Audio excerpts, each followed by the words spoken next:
So welcome everybody to this webinar.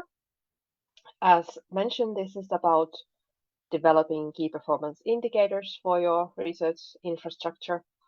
And what we will do today is to start by a short icebreaking activity, which will happen via the Flinger board. Firstly, just to introduce myself briefly. So my name is Evi Carita Riikonen. I'm from ICOS ERIC. I've been there for a number of years, and I've been working with KPIs and socioeconomic impact, for example.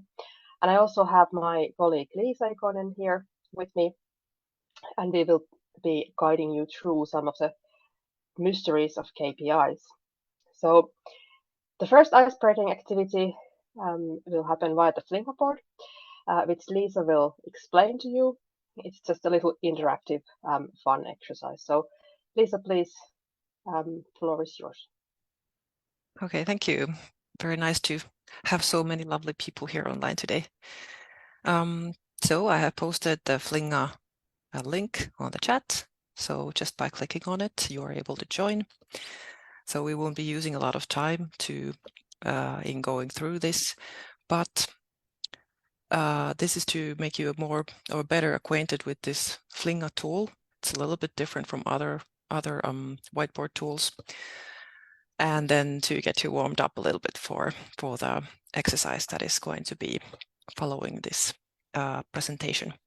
So if you want to add your own comment on this board, just feel free to explore and click around and so on and so forth. I will now talk to some extent about KPIs themselves, what they are and how to design them. And then at the end of my presentation, we go back to the Flinger board with another exercise. And then hopefully we will have a lively discussion at the end of the session. But now if I can get the next slide, please. Yes, so these are the topics that I will touch, not very extensively because of time, but at least hopefully to get some ideas going, and hopefully I will be able to touch aspects of KPIs that are important. So I will start by talking a little bit about what a KPI actually is, why do we need them, how we could start to identify areas to measure, and also think a little bit about who we are measuring for, so different groups. Then I would like to draw some attention to the fact that KPIs and RS lifecycle obviously need to be aligned, and the KPIs themselves need to be evaluated as well from time to time to see that they are still relevant and working properly for the purpose that we want them to. And then I will talk a little bit about how to design the KPI itself. Next one, please. So what is a key performance indicator? Now, for example, we could use an example of a KPI that ICOS is using, and I guess quite a few other RIs will be using or have been using.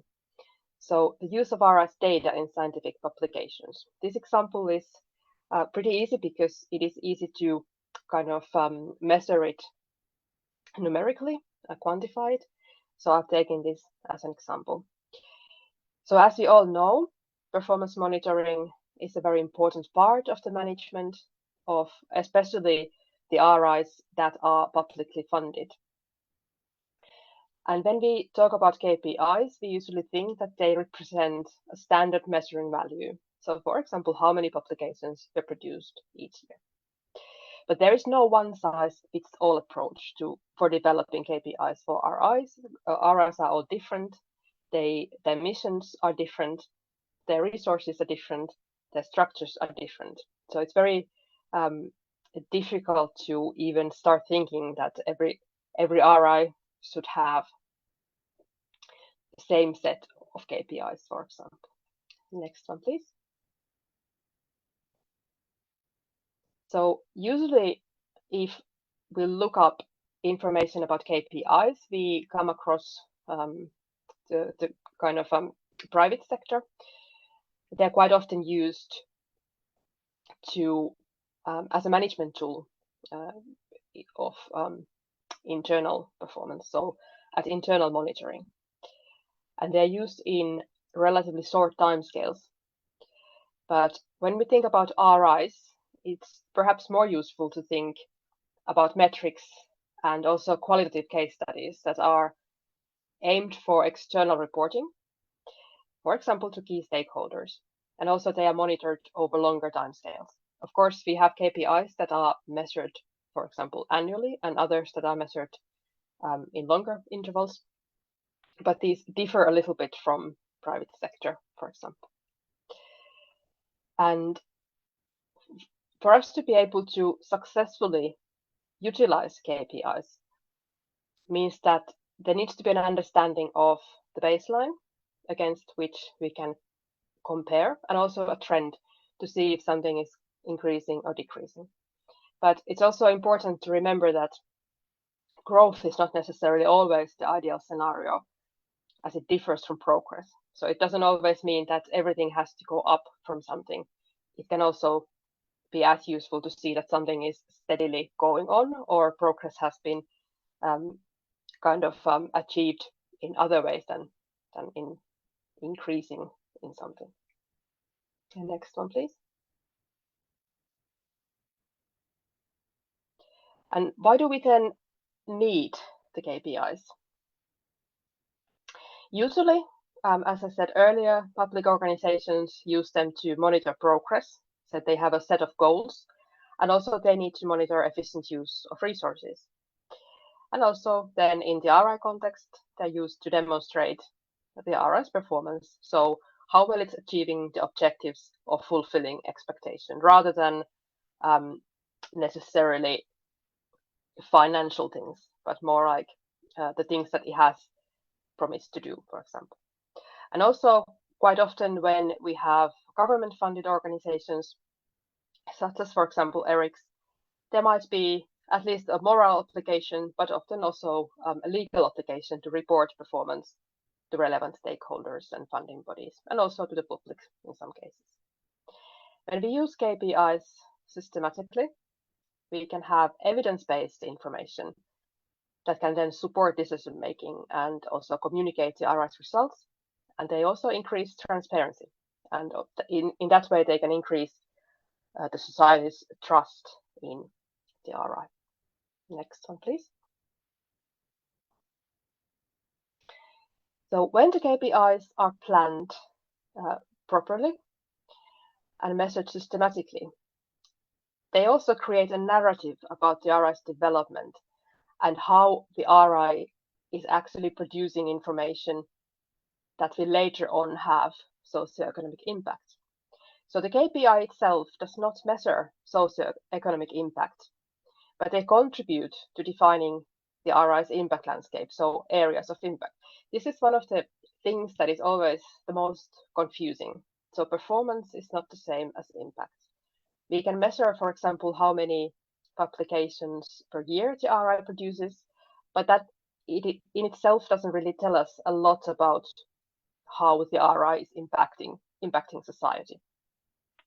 So the impact indicators are a second set of indicators, and so they tell us if this performance actually results in something concrete. So for example, if our KPI is about data provision, telling us that we are providing data, then the impact indicator will tell us that this data, if this data was used by policymakers, and if they then made decisions or took actions that would benefit society. So that's the difference. So firstly, we have the performance, and then we can see the impact a bit later on. Next one, please.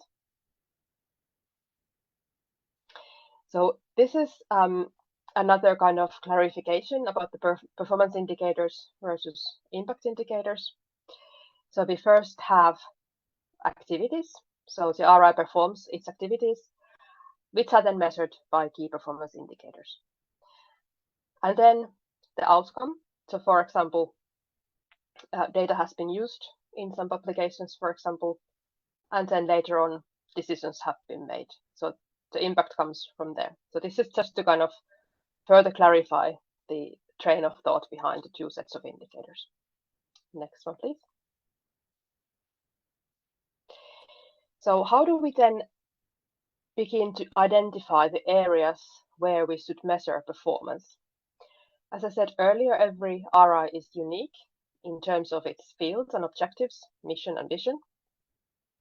And even those RIs that are active in the same scientific domain can differ quite fundamentally from each other. So any metric we use needs to be customized to the unique character of each RI. So there's no reason why we should use something that everybody uses just because it looks good, but it also needs to work. And it also needs to work in the context of the specific RI. The next one. So this is an example of trying to identify how to come up with a useful KPI. So, for example, statutes in the case of ERICs, or another kind of constitutional document in the case of other types of RIs, usually state what the RI's purpose is. So, for example, the RI's purpose is to facilitate science. And from this, the RI has formulated a mission. So the RI is there to facilitate science, and it will do it by providing high quality data, for example.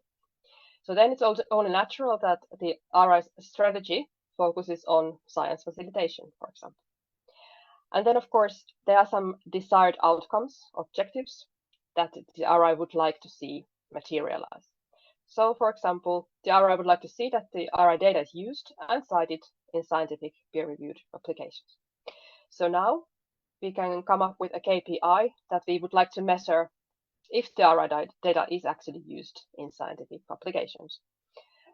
And this is the KPI's name, but of course then we need to measure it somehow. So then we can think what would be useful metrics to actually get this information. So for example, we could see that how many RI-related peer-reviewed publications annually are produced or in a chosen time frame. And also we can count the number of citations. These are just examples. They are not kind of set in stone. They could be something else if they work better. But these are something like very concretely formulated metrics. But there is a very important point about metrics and the KPI name, because you should be very clear about what you mean by data or RI related. So definitions in the beginning are very important so that you can maintain consistency, so that it's clear what the KPI shows exactly, and also that there wouldn't be any ambiguity later on if somebody tries to translate or interpret the KPI later on. So it should be very clear from the beginning what is meant by anything that could be somehow not so clear. Next one, please. And then also another important point is the target group. Why are we measuring certain things, and who is actually interested in the result? What do we want to show with the exact KPIs that we measure, and to whom? So in the RI context, most likely we want information and justifications of our activities, for example, to show the stakeholders and funders. Also, we want to provide some transparency to see that this is what we have been doing over the years, and this is what is expected of us.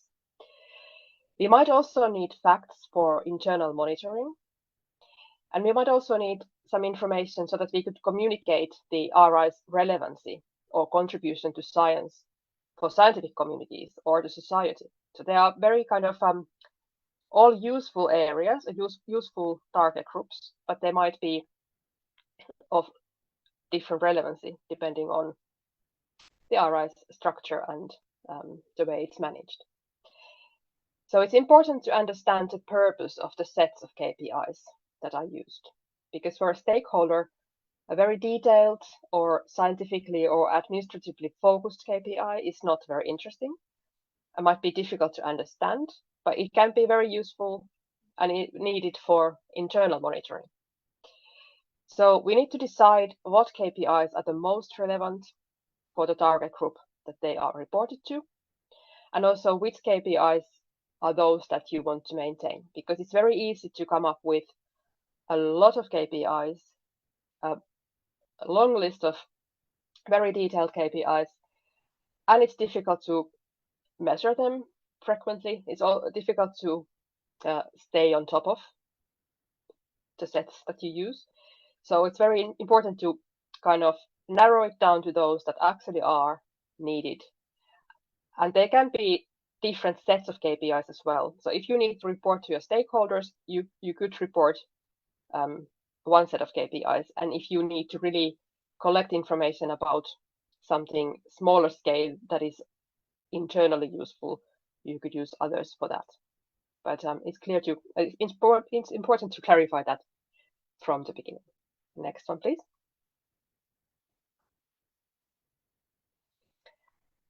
And then if we think about the RI's life cycle and KPIs, of course, an RI goes through different phases over time. So we need to think what we should measure, how often, and for what purpose. For example, Esri has recommended that a set of KPIs that is robust enough to be maintained long term would be useful to maintain, so that we would be able to show progress and performance over the whole life cycle.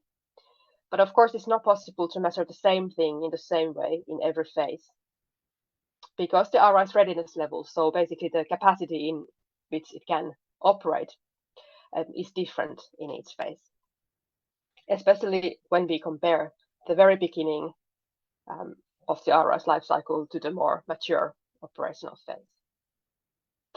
So we need to think if we would like to have KPIs that are measured annually, and then maybe some after every 5 years, or other suitable intervals, so that we can focus on the time and phase specific measurements, for example, the 1-year indicators, but also produce generally comparable data, 5-year indicators, which would then stretch over several phases.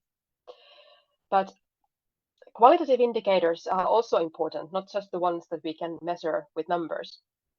So these are quite often referred to as narratives. They're useful to explain the phase and context in which the KPI has been measured. So we can, for example, explain increases or decreases due to specific circumstances. For example, there might have been a societal phenomena happening during those years that have impacted the way the RI has been operating, for example.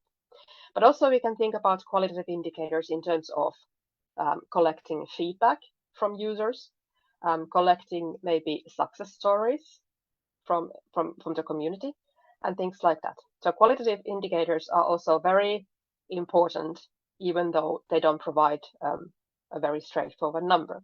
But of course, they need careful defining, and so that they could be quite similar each time you measure them. Next one, please. So just an example about the life cycle approach. So quite often in the very beginning, it's called the preparation phase, when an RI is beginning to develop. So we could think that, do we need KPIs that would monitor the readiness towards an established RI? So what would be the indicators that measure the progress towards becoming an actual operable RI? So it's important to think what information would be useful annually in the very beginning, and what do you foresee that could be measured every 5 years from now, for example, in every 5-year period, so that you could have a comparable set of data. And then when the RI matures towards the implementation phase or the early operational phase, the thing to monitor could be to measure the readiness of an established RI, so a different stage in the RI's life cycle. Is there, for example, already available data or services? Is that something that should be measured now, or was it already measured earlier? And then later on, when the RI is fully operational, the monitoring focus could be, for example, to measure the readiness of an established RI, so that actually produces a lot of data. Its data is used constantly, for example. So it's in a different stage again. Next one, please. And then even later on, when the RI has been operational for so many years that it could be considered to be in the mature operational phase, the focus could be on the readiness in terms of increased capacity.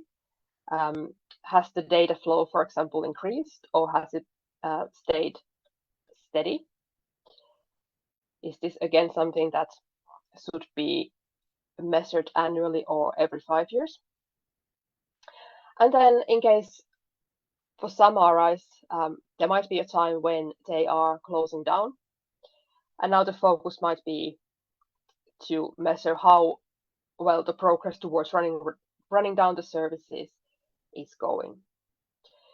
So these are all kind of just examples, of course, but things to be taken into account when you start thinking about what kind of KPIs you should have, because the life cycle might require different ones, but they also should have something general so that it would show the progress in a more detailed way. And next one, please.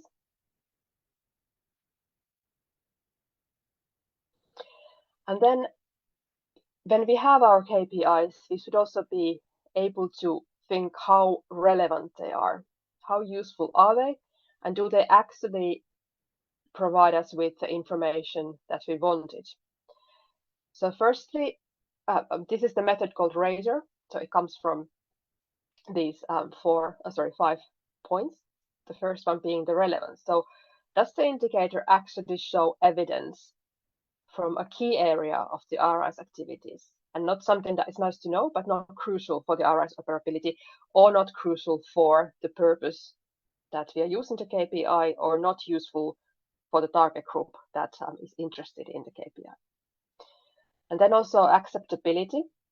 So is the indicator such that it can be applied across the RI? So is it general enough? So it shows evidence that can be seen to represent the RI's activities generally. So it's neither too specific nor too broad. This is a tricky one, of course, especially in the case of distributed infrastructures. So it might require more matrix, for example. And then I think, personally, I think the most important one is the clarity, so that the indicator and the evidence it shows are easy to understand, even for an outside reader. So concepts and terms have been defined and possible baselines have been set. So it's very easy to then see what it means, what it shows, and how to interpret it. Is it like decreasing, increasing, showing progress, or what does it do? It has to be quite easy. So easiness is important so that the measuring process is not too complex or laborious. So it's actually feasible to measure in-house or in whatever way it's measured. But it also needs to be robust. So means that the KPI is measured by using a relevant, suitable methodology. And the indicator hence is long lasting. So for example, it can be seen valid for years from now, of course, taking into account the life cycle. So it enables long-term comparisons or comparisons within the life cycle specific time frame, or at least requires minimal changes. Of course, the KPIs should be changed if they are evaluated from time to time, and then it's kind of noticed that they are not really RITer friendly anymore, so to say. But if they are planned well enough in advance, then hopefully there won't be any drastic changes that would totally ruin a data set, for example. Next one, please. And then towards the end, I want to talk about fact sheets that are used to design KPIs. So with fact sheets, I mean basically a description of how the KPI is measured, and also a description of the whole process for measuring. So basically, where does the data come from? How is it measured? Who does it? And so on. Because when these processes are defined, they really help to clarify the concepts, the baselines, the definitions, and make the KPIs clearer. They increase transparency. It's easy to show, for example, to stakeholders, and this is to show that this is how we measure our performance. And also the stakeholders can then suggest modifications if they want something else to be measured, for example. So in this way, the fact sheets support the reporting and onboarding. So support reporting, for example, in annual reports, but also onboarding for new staff and new stakeholders as well. It's easier to apply consistent methodologies if we have fact sheets, because this then increases the overall reliability and validity of the RI when there's been a consistent way of showing performance. They also help building a narrative on the RI's development, because we can then see that, okay, these are the results that we have had. We have been measuring them the same way, and then we can tell a story about how the RI has developed.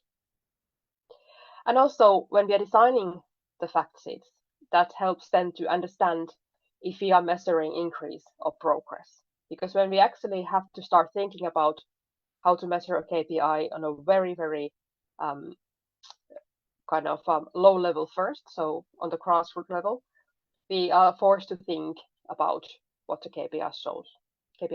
So this is quite a helpful way of breaking it down to smaller chunks, so to say. The next one, please. This is quite small now, but hopefully you'll be able to at least listen. So this is a concrete example of this use of RS data in publications KPI. So this is basically an outline of a reference sheet that could be built. Of course, it could be in any other format as well, but this is something that we have found to be quite useful. So firstly, we have defined the KPI. So it's the use of RI data in scientific publications. We have linked it to the strategic focus area of the RI, which is science facilitation. So we see that, okay, so we are actually going somewhere that is relevant. Ideally, what we want the KPI to show is that the RI's data is used and cited in scientific peer-reviewed publications.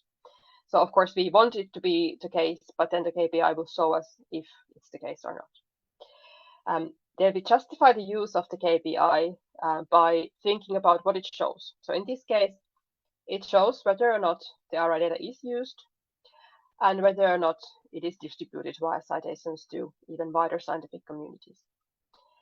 We also justify the use because we can see that it's needed, because one of the strategic focus areas is to facilitate science, and this needs to be monitored somehow so that we can show that we are actually following our strategy.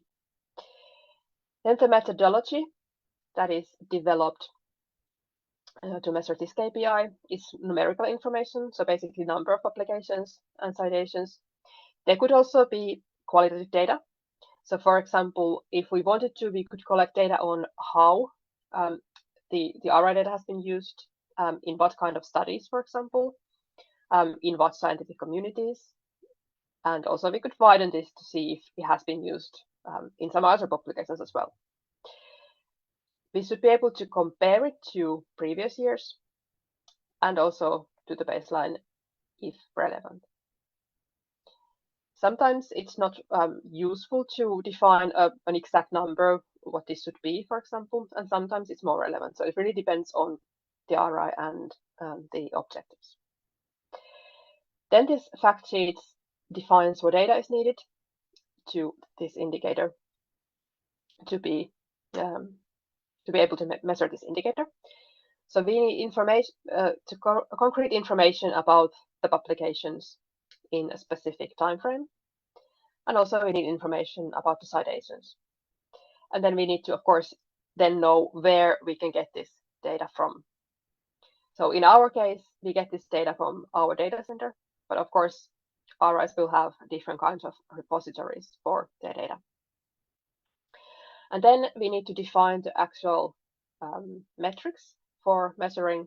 And in this case, they could be the number of publications and number of citations, for example. There could be others, of course. Then we think about the assessment of the indicator quality.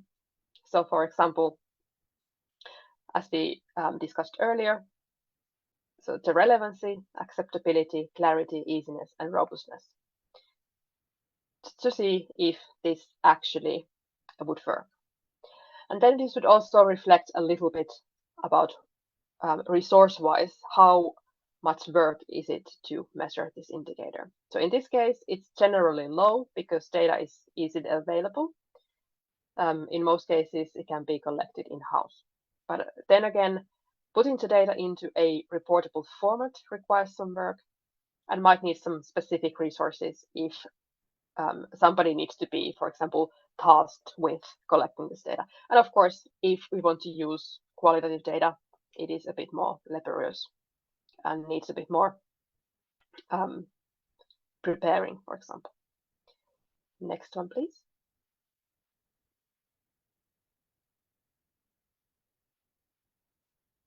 Oh, I think there's one missing, but that's okay.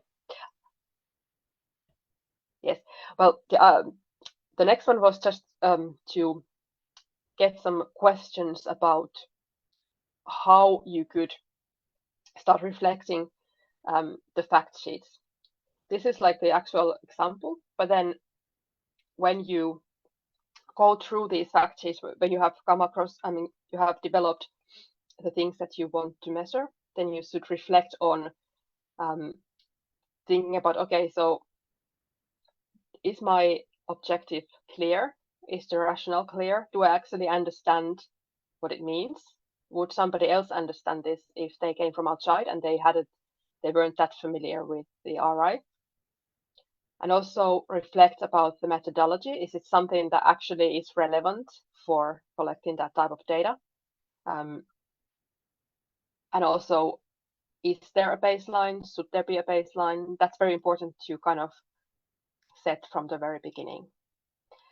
And then to think about the data. Is that data actually relevant that we are planning to collect? Is it actually relevant? Should there be one data source or several data sources? Or is it easier to focus on less data, for example? And also then about the metrics, what exactly is the result when you measure something? What exactly does it show you? And is it the same thing that you have been thinking from the beginning? So that they actually, the methodology and the metrics and all the columns are actually linked together.